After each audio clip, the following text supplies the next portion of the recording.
But first, we have some breaking news, and it is tragic news. A 1-year-old child is dead. 3 other kids rushed to the hospital from their daycare center. So what happened? That is the huge question being asked tonight. Eyewitness News reporter Anthony Carlo live at the scene in the Kingsbridge session. Anthony.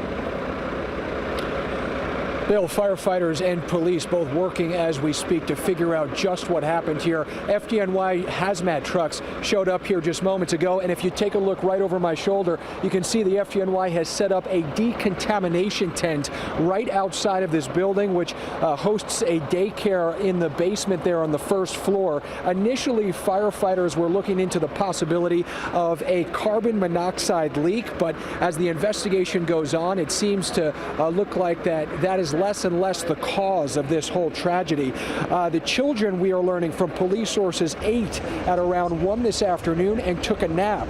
When it was wake-up time at 2:30, several were unresponsive.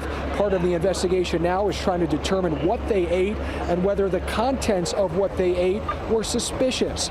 Both the FDNY and NYPD responded here at 2:40 for reports of children going into cardiac arrest. A 1-year-old boy, as you mentioned, is dead.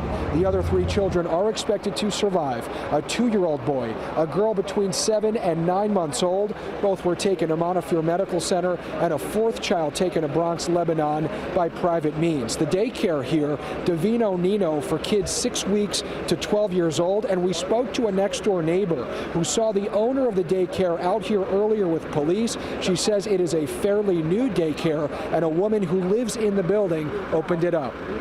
I saw her when she came out, when all the police and everything was happening on. I just saw I think she was crying or something, just her just walking out. That's really all I saw. So again, that resident there telling us she saw that woman out here with police in tears earlier. Again, a very active scene, both the FDNY, and we have since now seen more police detectives arriving to the scene. We'll have much more here on Eyewitness News at 11.